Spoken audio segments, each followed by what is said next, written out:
Bonjour et merci de nous retrouver pour La Foi prise au mot, votre rendez-vous de formation chrétienne. Cette semaine, je vous propose de réfléchir au rapport entre l'homme et l'animal. En effet, avec le progrès de nos connaissances biologiques et éthologiques, nous sommes passés de la question classique, quel est le propre de l'homme, à la question nettement plus polémique, l'homme est-il un animal comme les autres? Et face à certaines revendications d'écologie profonde, on se demande même s'il ne faut pas se poser la question, l'animal est-il un homme comme les autres? Face à ces discours, quelle position doivent tenir les chrétiens qui ont toujours estimé que l'homme, créé à l'image de Dieu, avait un statut particulier dans la création. Faut-il renoncer à cette centralité de l'espèce humaine? Mais quelle théologie construire? Faut-il au contraire maintenir à tout prix, mais alors que répondre à ceux qui pourraient nous accuser de crimes contre les animaux? Pour répondre à ces questions qui sont très difficiles, deux invités. Fabien Revol, bonjour. Bonjour. Vous êtes docteur en théologie, en philosophie, vous êtes également biologiste et vous êtes le titulaire de la chaire Jean Baster à l'Université catholique de Lyon. Jean Baster, qu'on a eu l'honneur de recevoir de nombreuses fois ici, qu'on aimait beaucoup, qui était un peu un ami de la maison. Père Éric Charmetan, bonjour. Bonjour. Vous êtes jésuite, vous êtes philosophe et vous enseignez au Centre Sèvres, les facultés jésuites de Paris. Alors je vais commencer peut-être avec vous, Père Charmetan, parce que vous avez fait paraître dans les études et puis également dans Christus plusieurs articles qui réfléchissent à cette question, je l'ai dit très classique dans la philosophie, qui est la question du propre de l'homme. Qu'est-ce que c'est que le propre de l'homme? Alors, souvent on disait le propre de l'homme, c'est l'intelligence. Est-ce que ça tient encore? Je vais vous proposer plusieurs définitions du propre de l'homme. Vous allez me dire si ça tient. Est-ce que l'intelligence, ça fonctionne? Est-ce que c'est ça la barrière entre nous et les animaux? Alors la question du propre de l'homme, c'est vrai que c'est une question ancienne. Déjà dans le stoïcisme, on pensait l'homme comme un être hybride entre les dieux et l'animal, donc ressemblant au Dieu par la parole et puis ressemblant à l'animal par son corps. Alors la question de l'intelligence que vous me posez est assez difficile parce que de fait on trouve différentes formes d'intelligence. Bien sûr il y a l'intelligence humaine, mais on peut trouver par exemple chez les pieuvres une intelligence tout à fait intéressante pour éviter des obstacles, se repérer dans des organisations spatiales complexes. Et donc du coup, la question de l'intelligence, c'est une question de degré. Et comment penser en fait le propre de l'intelligence humaine? Alors je pense qu'il faut relier ça à la question du langage et de la culture. C'est ce qu'on a dit, le langage. Est-ce que les chiens ne parlent pas? Est-ce que ça suffit?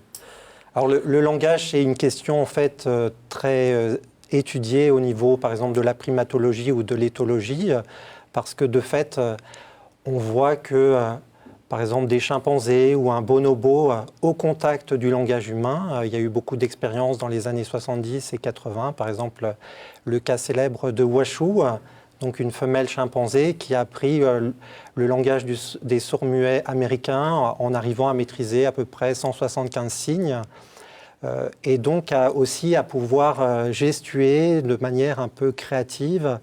Alors de fait, on voit une plasticité de l'animal par rapport à la question du langage au contact du langage humain. Alors la question, c'est pourquoi n'observe-t-on pas en fait ce langage dans le monde naturel? Les chimpanzés en Afrique n'utilisent pas le langage des sourds-muets.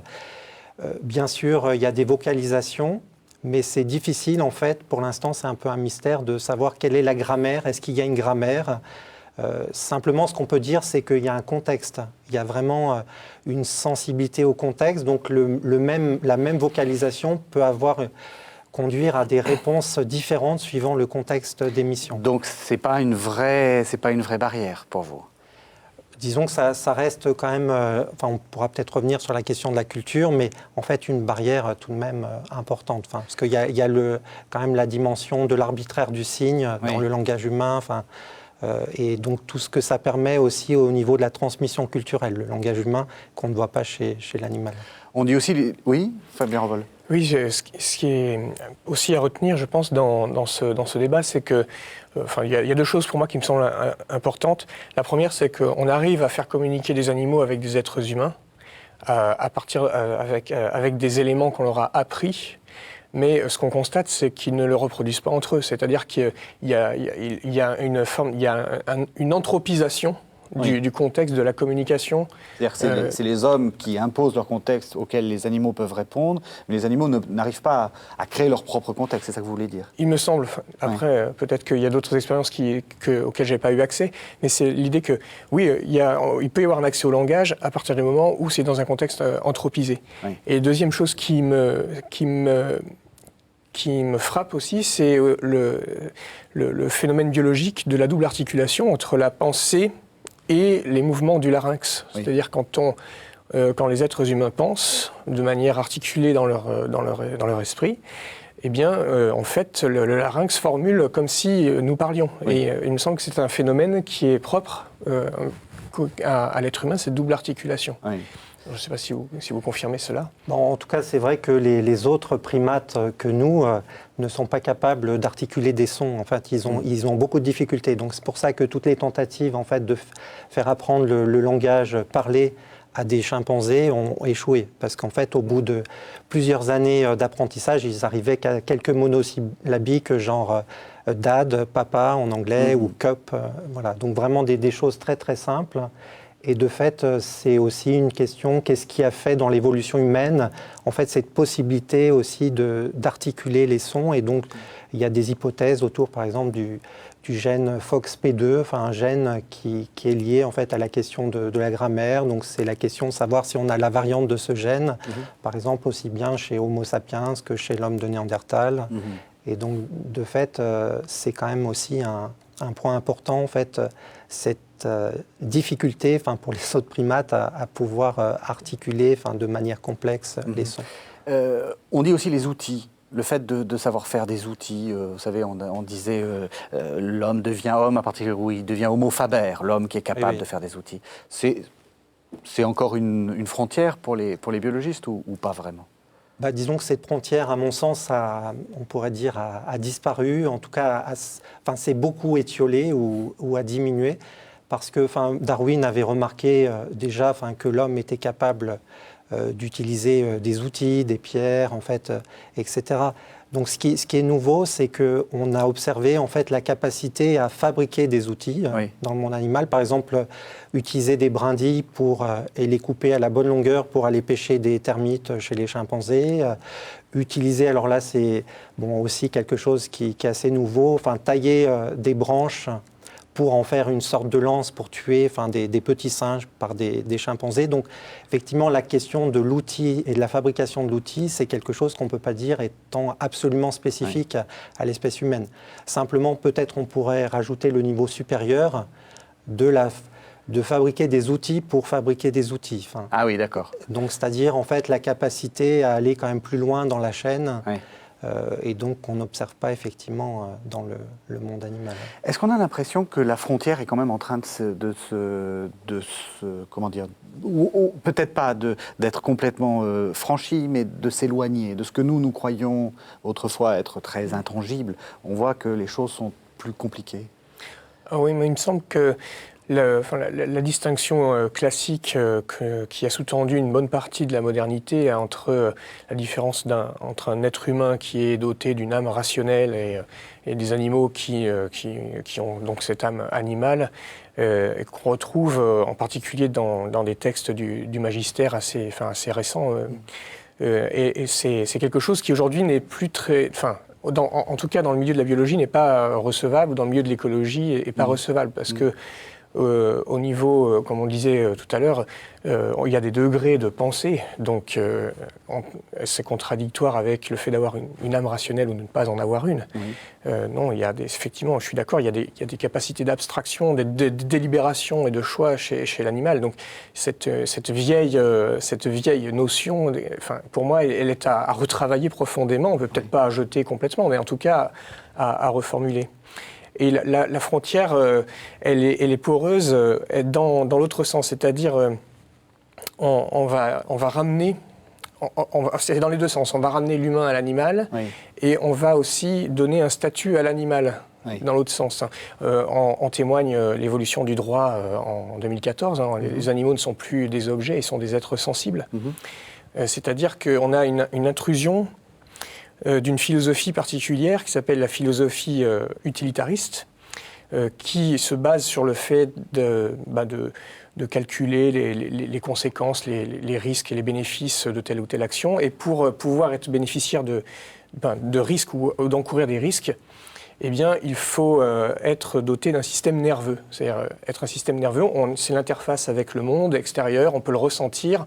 Donc on peut ressentir bien-être et mal-être, plaisir et douleur. Et pour les philosophes utilitaristes comme Peter Singer, qui est contemporain, donc, être un agent moral, un sujet moral, c'est avoir des intérêts. Et avoir des intérêts, c'est ressentir bien-être ou au contraire du mal et de la douleur. Et ça, un animal peut. Et ça, tout animal doté d'un système nerveux, aussi simple soit-il, des neurones, un jeu de neurones, entre en interaction avec son monde extérieur et peut le ressentir, et donc peut ressentir bien-être ou mal-être dans la mesure où on peut se le représenter, bien sûr. Mais ça fait les bases de revendications contemporaines, la Déclaration du droit des animaux en 1978, qui n'a été signée par aucun pays, mais qui existe quand même, est fondée sur ce principe-là, de cette philosophie utilitariste. On veut ramener l'animal dans le sujet de la sphère morale, sur ce fondement du système nerveux, bien-être, mal-être. Et on peut dire peut-être que là, à ce niveau-là, on aura l'occasion, je pense, d'y revenir, on crée une forme de nouvelle séparation entre les animaux, cette fois-ci, une forme de pathocentrisme, c'est-à-dire sur la question de la sensibilité. Et de fait, on exclut en fait des animaux, par exemple, est-ce que les insectes, on va les inclure ou pas dans ces catégories. Du coup, la vie des insectes n'aurait aucune importance, et sans parler de la vie des plantes.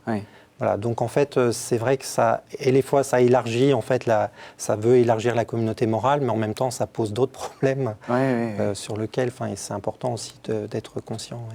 Alors, il y a deux choses intéressantes dans ce qu'a dit Fabien Revol. La première, c'est... vous avez dit beaucoup plus de choses bien intéressantes, mais j'en retiens deux. La première, c'est cette question de l'âme. Alors, on ne va pas décider là, même si on est trois et qu'on est en conclave, on ne va pas décider de si on va attribuer une âme aux animaux ou pas, mais dans l'idée d'âme, il y a l'idée d'individualité ou d'individuation. Est-ce qu'on peut dire que ça, c'est une frontière? Dans le sens où l'homme, c'est celui qui est capable de dire « je » et, par exemple, de se reconnaître dans un miroir. Est-ce que ça, c'est une frontière? En fait, là aussi, je crois qu'on ne peut plus tenir la frontière aussi fermement. C'est aussi poreux, on pourrait dire. Et donc, en fait, si on pense, par exemple, aux écrits de Dominique Lestel, qui a indiqué 3 niveaux, en fait, de sujets. Donc, un premier niveau autour de ce qu'il appelle un sujet, mais qu'on pourrait dire sujet faible, c'est-à-dire la capacité pour l'animal, en fait, de réagir à son environnement, à son contexte. Donc, en fait, c'est issu aussi de la philosophie de Jacob von Usküll. Donc là, on peut dire qu'effectivement, il y a un sujet chez l'animal. On ne peut pas expliquer en fait le comportement animal simplement par des réponses à réflexes, à des stimuli. Deuxième point, c'est la question de l'individualité, la question de en quoi l'histoire des relations dans un groupe animal est importante pour expliquer les comportements. Et ça aussi, en fait, les études de primatologie, sur plusieurs années, en Afrique, on peut penser à Jane Goodall et à d'autres primatologues, en fait, ont bien montré que pour interpréter vraiment les comportements, il fallait tenir aussi compte de l'histoire des relations. Et puis, troisième point, la question du sujet, vraiment au sens fort, en fait, de la conscience de soi. Donc le test du miroir, est-ce qu'on peut effectivement se reconnaître? Alors de fait, si vous tracez en fait une croix sur le front d'un animal comme un chimpanzé, et vous le placez devant un miroir, il va pouvoir il va se gratter. Il va tenter d'effacer en fait. Donc en fait, ça veut dire qu'il y a une certaine perception. Alors on appelle ça une identité kinesthésique, c'est-à-dire que en direct, je peux reconnaître que le corps qui bouge et puis l'image dans le miroir, ça a un rapport. On voit ça chez l'enfant. Par contre, ce qui est assez troublant chez l'enfant, c'est qu'il y a ce passage du stade du miroir, mais qu'à un certain moment, en fait, l'enfant passe le stade du miroir, mais si vous lui montrez en différé une image de lui, il va dire c'est l'autre. Donc il ne reconnaît pas en fait en différé dans l'image de lui. Donc en fait la question pour le chimpanzé, est-ce qu'il est capable de se reconnaître aussi en différé? Ça c'est plus difficile. C'est plus difficile. Disons que ça serait des tests à faire, pas si simples. Et la deuxième chose que disait Fabien Revol, c'est il faut aussi penser l'animal en nous. Vous avez fait aussi paraître dans la revue Christus un article là-dessus. Est-ce que notre volonté si farouche de vouloir tracer cette frontière, c'est pas parce qu'on a trop peur de ce qu'il y a d'animal en nous? Voilà. Et alors là-dessus, effectivement, je pense qu'il faut voir à quoi sert la référence à l'animalité. Bien souvent, en fait, c'est le côté obscur de l'être humain qui est projeté sur l'animal, sachant que l'animalité, elle est diverse, complexe. Donc, on voit à la fois des phénomènes de coopération dans le monde animal, d'aide à la fois dans son espèce et puis de petits, enfin d'autres personnes, d'autres espèces. Et en même temps, de la violence, des formes d'infanticide, de combats entre groupes. Voilà. Donc, il me semble en fait que ce rapport à l'animalité, il est vraiment très ambigu et que du coup, en fait, il faut plutôt s'interroger qu'est-ce qu'on veut dire à travers ce rapport à l'animalité. Est-ce que c'est pour fustiger cette dimension mauvaise ou pécheresse de l'homme? Ou est-ce qu'on pourrait aussi magnifier dans le rapport à l'animalité ce développement de la coopération, de la sympathie Fabien Revol. Il y a aussi, pour moi, un aspect complémentaire à ce premier aspect, mais on va peut-être y arriver, c'est la question de la rupture entre nature et culture. On va y arriver. L'être humain aussi se situe par rapport à l'animal comme être de nature, et que l'être humain, lui, se considère comme être de culture, c'est-à-dire la nature, le domaine de la détermination, d'une nature mécanique qui a été présentée par la modernité, une nature qui n'est pas le lieu du sens, alors qu'avec la philosophie kantienne, l'être humain est le lieu justement qui est défini par l'autodétermination et le lieu de la question du sens. Alors c'est amusant que vous disiez on pose une frontière, parce que justement la nature c'est le lieu des frontières, et l'être humain justement en s'identifiant contre la nature c'est le lieu de la transgression de toutes les frontières. Eh oui. Et justement, allant plus loin, est-ce qu'on peut dire que les animaux n'ont pas de culture? Est-ce qu'on peut aller jusque-là? Est-ce qu'on peut dire qu'ils sont dans le... Parce qu'on a commencé à dire qu'ils n'étaient pas si déterminés que ça, que peut-être il pouvait y avoir entre plusieurs groupes des différences de fonctionnement. Donc ça serait des formes de culture? Alors, moi je dirais qu'il faudrait parler d'indices dans les comportements animaux qui marquent l'existence d'une pré-culture ou d'une proto-culture, ou qui vont annoncer ce qui va être appelé culture chez l'être humain. Ça dépend ce qu'on appelle culture, mais si d'un point de vue de l'éthologue, on appelle pré- ou protoculture la transmission à d'autres d'un patrimoine non matériel, on va trouver ce genre de comportement. Je pense dans l'imitation justement de comportements.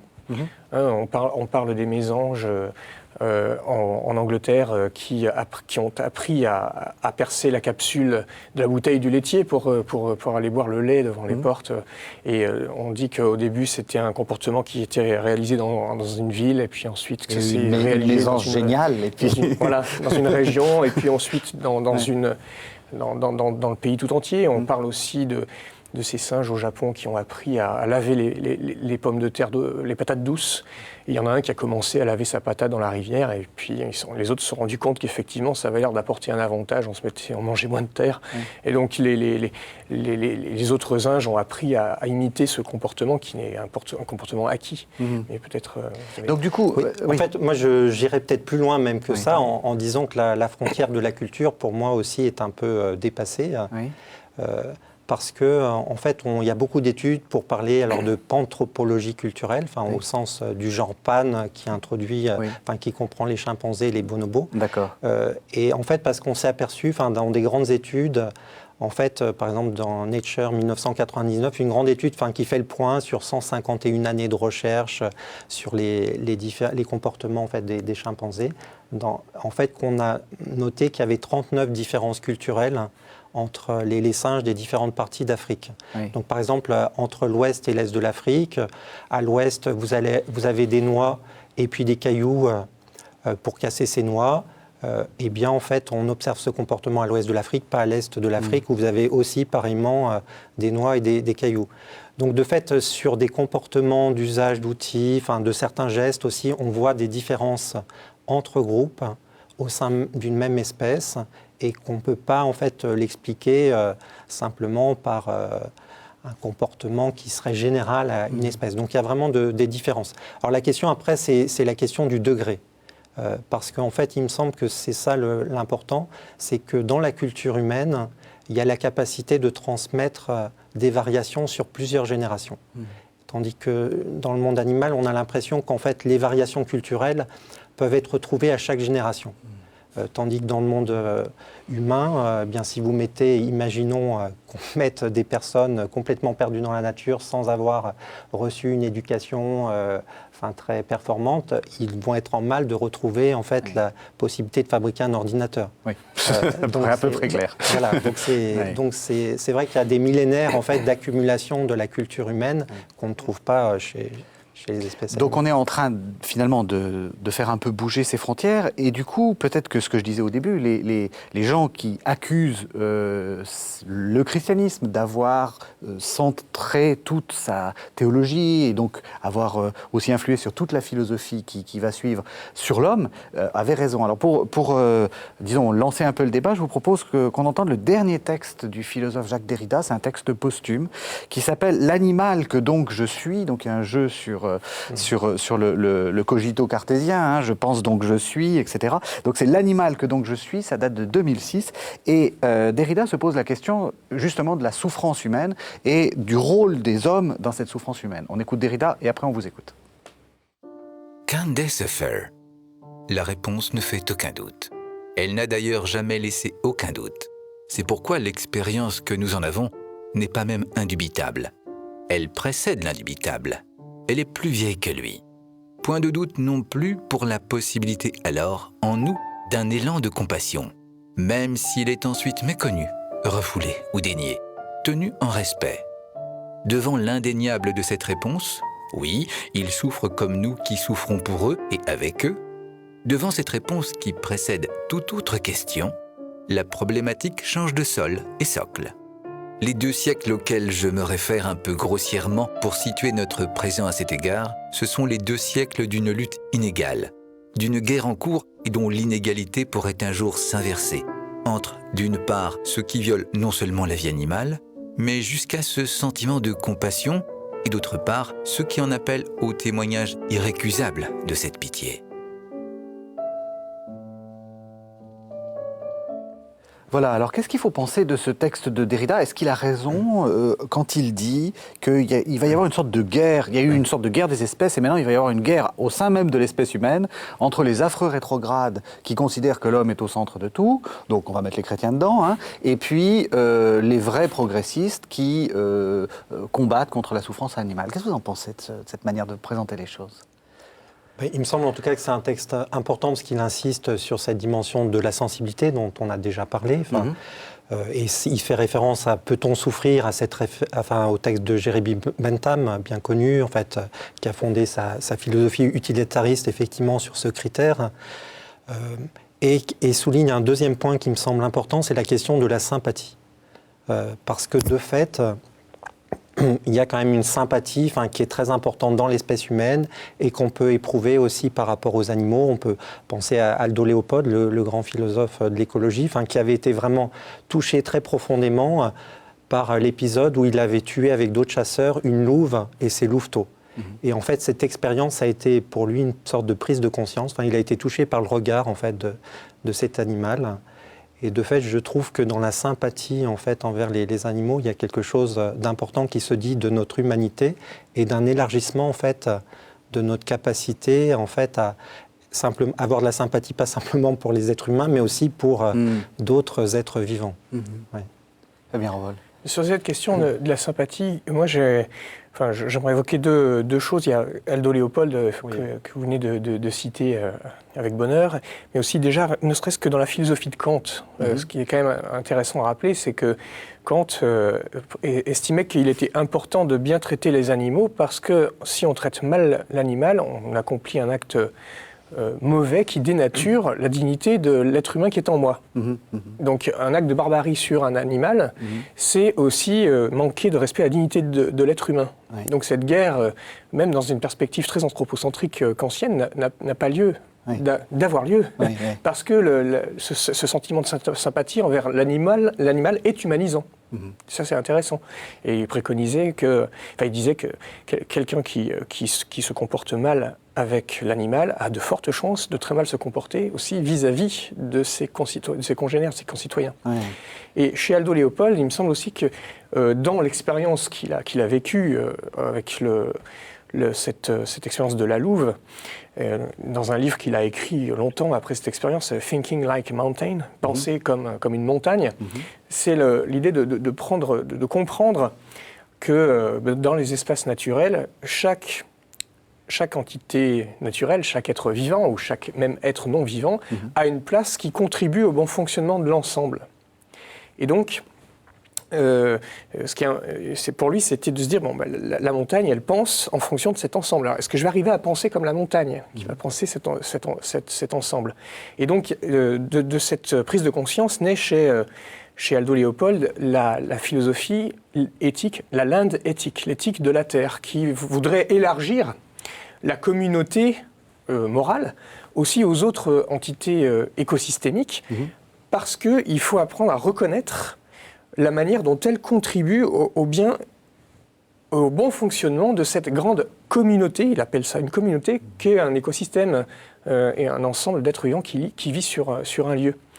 Et alors, moi je trouve on pourra revenir sur les aspects théologiques de cette réflexion, mais justement, au moment où il commence à réfléchir sur cette question, il dit, si on veut arriver à penser comme ça, il faut laisser de côté quelques présupposés abrahamiques.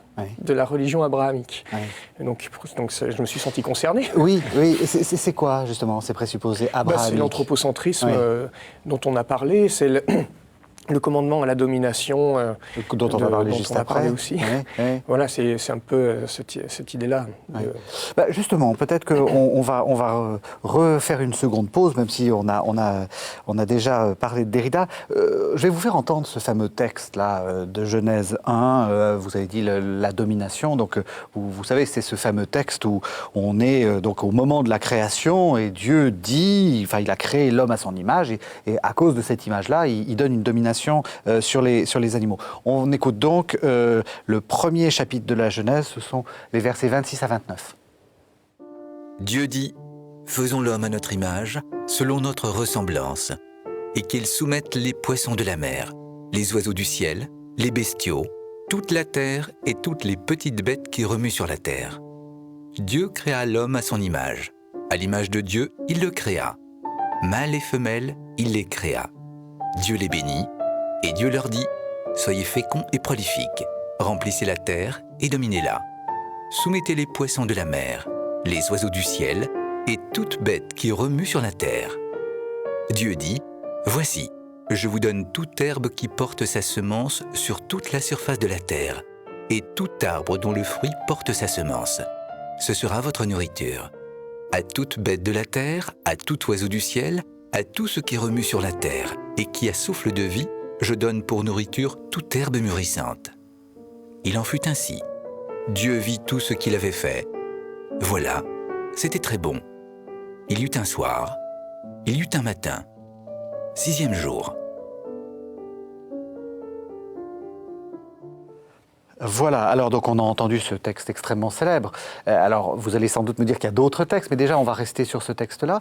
Est-ce que cette fameuse guerre des espèces qui n'aura peut-être pas lieu est fondée dans le sens où, est-ce qu'on peut dire que là il y a quand même de l'anthropocentrisme qui crée un rapport au moins biaisé à l'animalité, ou à l'animal?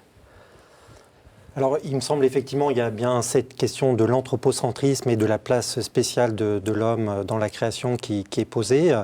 On aura l'occasion d'y revenir parce que je pense qu'on ne peut pas tellement s'en dispenser, mais c'est la manière de comprendre cet anthropocentrisme. Oui. Et en fait, dans ce texte, déjà, en fait, le terme d'image, alors le terme d'image, il est important parce que, de fait, ça veut dire que à la fois on est créé à l'image, à la ressemblance, mais on n'est pas encore complètement dans la ressemblance. Et et que du coup, ça dit aussi la dimension inachevée de l'être humain.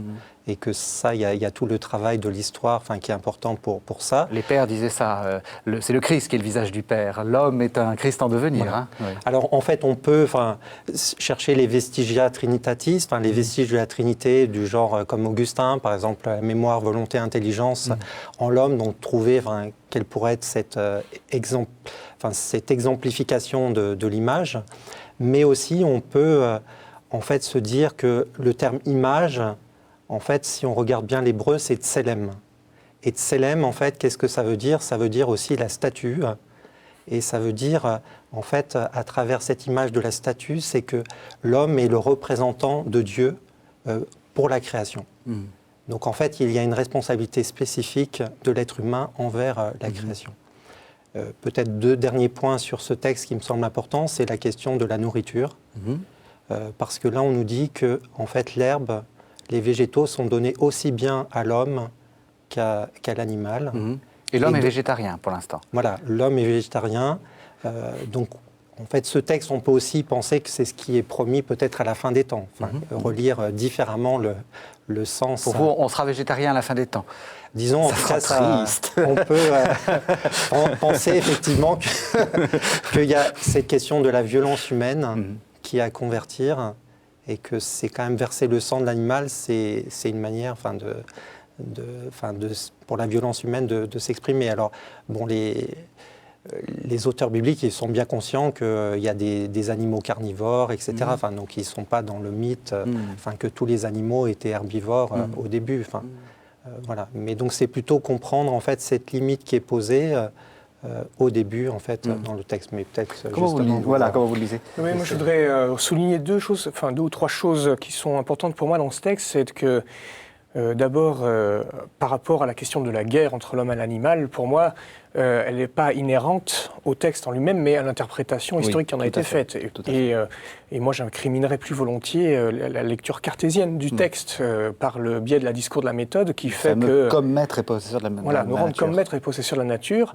Une nature qui est précomprise par Descartes comme un lieu d'absence de valeur, autre que celle que l'être humain lui donne, puisque les éléments naturels se définissent par leur position et leur mouvement et leurs coordonnées dans un espace en 3 dimensions et dans le temps.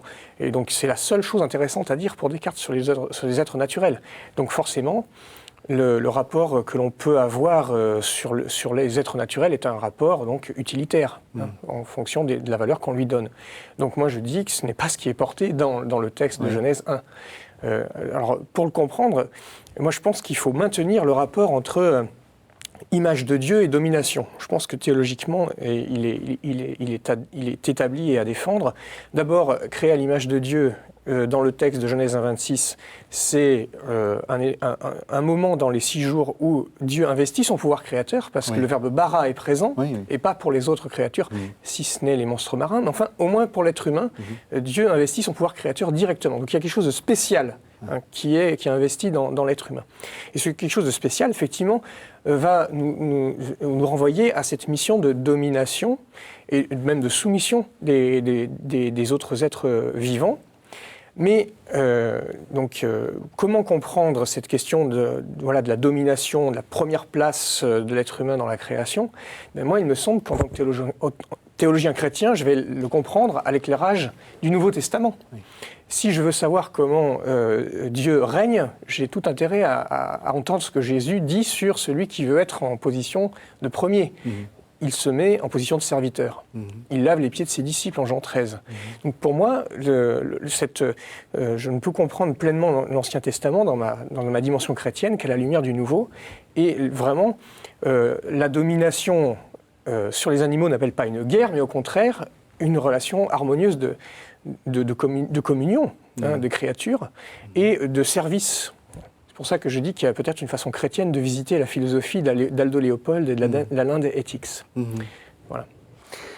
Il y a aussi un deuxième passage qui est important, c'est le passage de Noé, la sortie de l'arche. Vous vouliez aussi en parler, parce que pour vous, ça contrebalance, ou disons, ça éclaire ce texte de Genèse 1. Voilà, oui, parce que en fait, la deuxième l'alliance noachique, en fait, qui se noue avec Noé et Dieu, en fait, c'est une alliance qui comprend aussi tous les animaux. Et donc, en fait, ce qui est important, c'est de voir que les animaux ne sont pas exclus de l'alliance avec Dieu et que, du coup, la création, en fait, a de l'importance aussi dans le salut. Et que il ne faut pas simplement penser le salut en termes purement humains. Bien sûr, il y a une place spéciale pour le salut chez l'être humain, et notamment, par exemple, on peut penser à ce qu'écrivait Basile de Césarée dans l'Hexaméron, donc c'est en fait des homélies sur les 6 jours de la création, et justement qui disait, vous voyez, en fait, les poissons, ils migrent vers des eaux plus chaudes à certains moments, en fait, donc ils ont quand même souci, en fait, de leur propre survie, tandis que l'homme, même avec l'aide de l'Esprit Saint, bien souvent, il ne prend pas tellement soin de son salut. Voilà, donc pour dire, en fait, cette question, ce rapport à l'animal aussi était assez présent, même dans la patristique. Mais alors là c'est une question peut-être un peu piège, mais est-ce que le fait d'avoir reculé les frontières de l'animalité et de l'humanité, est-ce qu'on doit aller jusqu'à dire que, peut-être pas que Jésus est venu aussi pour sauver les chiens ou les poissons, mais qu'il va falloir repenser ce que c'est que le salut? Est-ce que vous ne seriez pas allé jusque-là? Je ne vous demande pas une déclaration théologique qui pourrait vous faire taper sur les doigts, mais vous voyez, vers quelle direction il faudrait repenser? Oui, à mon sens, c'est une question vraiment importante pour la théologie contemporaine. Alors, il y a des pistes diverses. Une première, par exemple, de dire, bien sûr, on parle de l'image pour l'homme, mais on n'a pas non plus une déclaration complète pour dire que l'animal n'est pas porteur de l'image. Oui.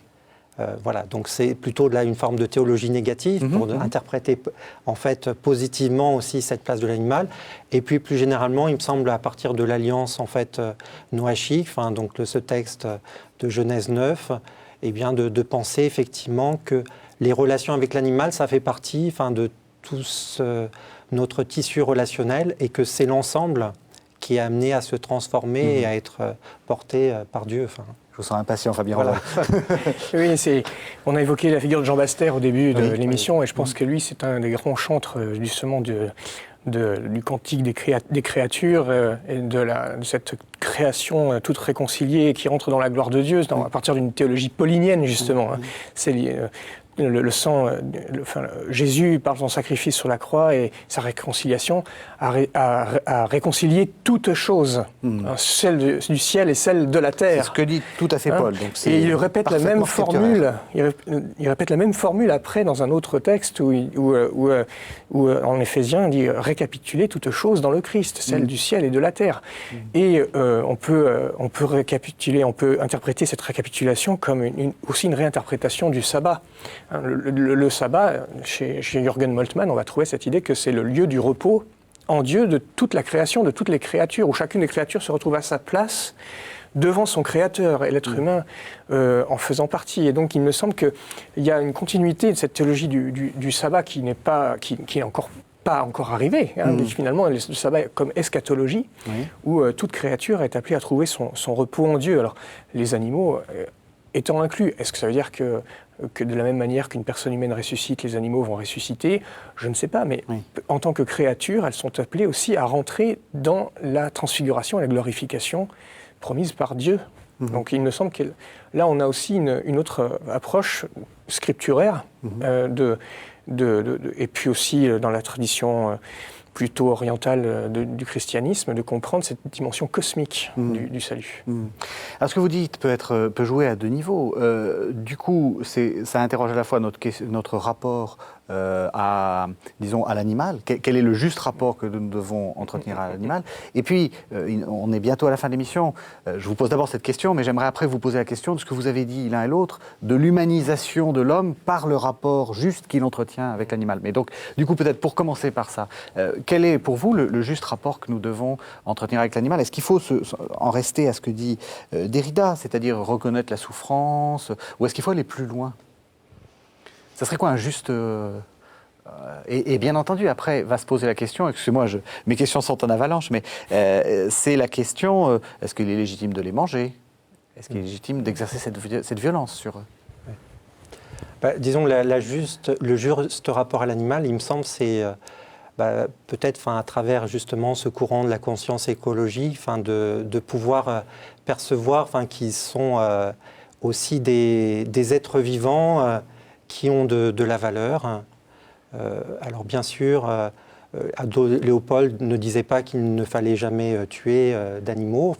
Donc c'est une question en fait d'équilibre. Dans un certain nombre de courants écologiques, Arnès aussi, on est sensible à la question en fait des équilibres. Donc du coup, de fait, le comportement humain, à la fois dans l'élevage industriel, où vraiment on mécanise l'animal pour en faire de la production de protéines, c'est effectivement quelque chose qui pose question et je pense qu'il y a un véritable scandale. Oui, tout à fait. Voilà. Et puis de l'autre, c'est vrai que aussi, dans le comportement, je ne retrouve plus cet autre point, mais disons... oui. La façon de se comporter avec l'animal, c'est ça? Oui, disons que dans la façon de se comporter avec l'animal, se dit aussi cette humanisation possible ou pas. Il y avait ce texte, effectivement, sur la question de la cruauté, qu'on trouve chez Kant, mais aussi chez Thomas d'Aquin, qui était sensible au fait que, et de fait, on le voit, par exemple, malheureusement dans le cas des psychopathes, dans la manière dont ils torturent les animaux en étant enfants, c'est pas bon signe pour l'avenir. Voilà, donc il y a, je trouve effectivement dans ce rapport à l'animal, et on le dit aussi par exemple pour les personnes âgées, ou les personnes handicapées, que ça peut être important ce rapport à l'animal, mais pas simplement pour eux, pour l'ensemble de nous. Oui, humanisant. Oui, c'est humanisant en fait.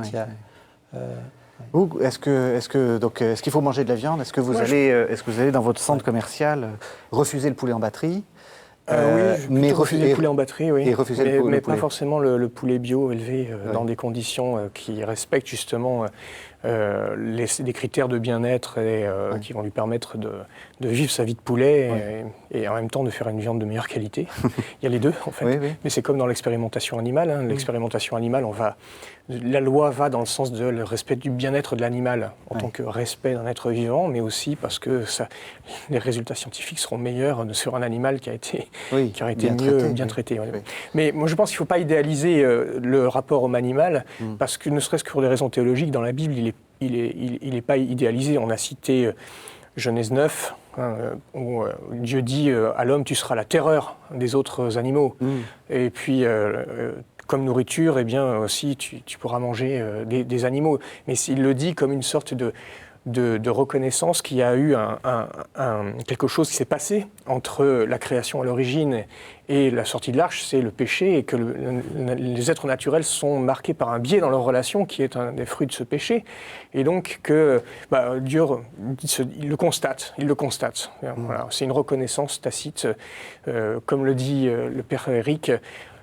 Oui, peut-être qu'à la fin des temps, les réconciliations, les relations, les rapports harmonieux entre les créatures seront rétablis et que le lion aura même fourrage que l'agneau, si on reprend les prophéties d'Isaïe, mais qu'en attendant, c'est pas comme ça.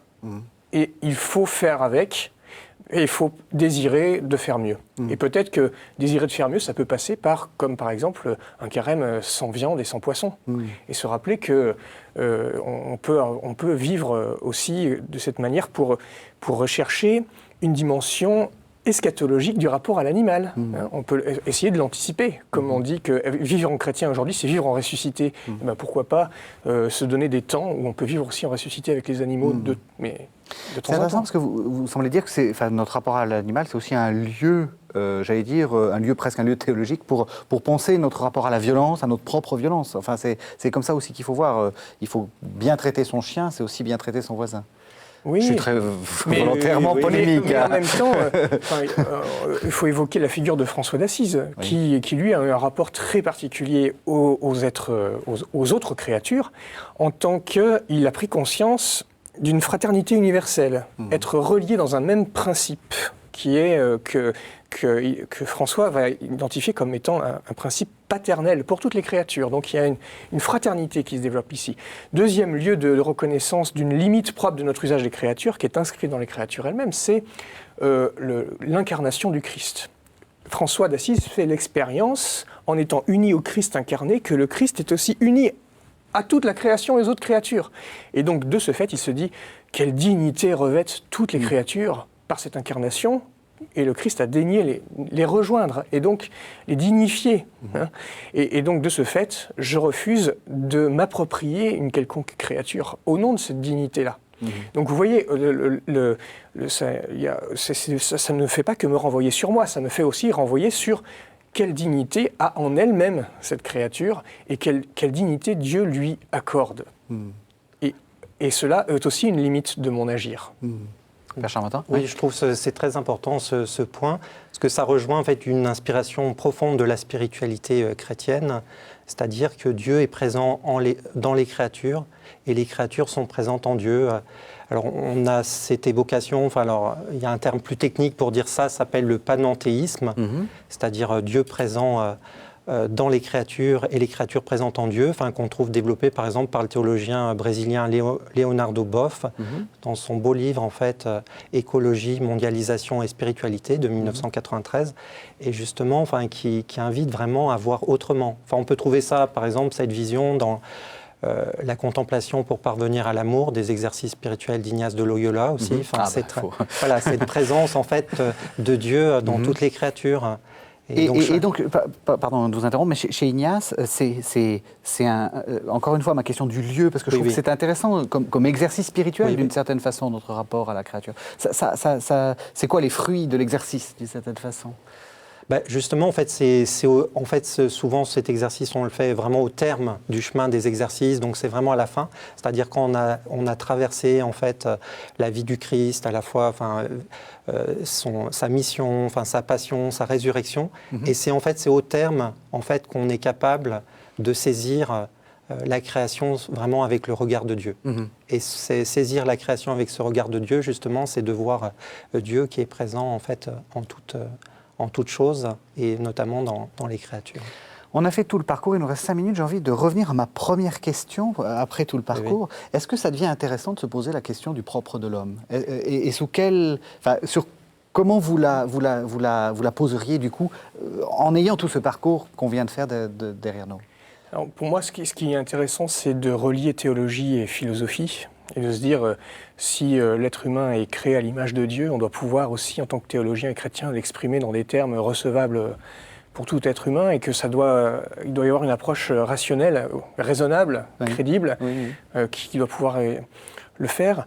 Et pour ça, j'ai essayé de développer une petite parabole, c'est celle de l'extraterrestre qui débarque et qui vient faire un travail de zoologie sur la Terre, et qui se rend compte que dans le monde animal sont disséminées des compétences absolument fabuleuses, fabrication d'outils, la communication, la conscience de soi, la délibération intellectuelle, même des signes d'altruisme, même de formes d'amour, de protoculture, etc.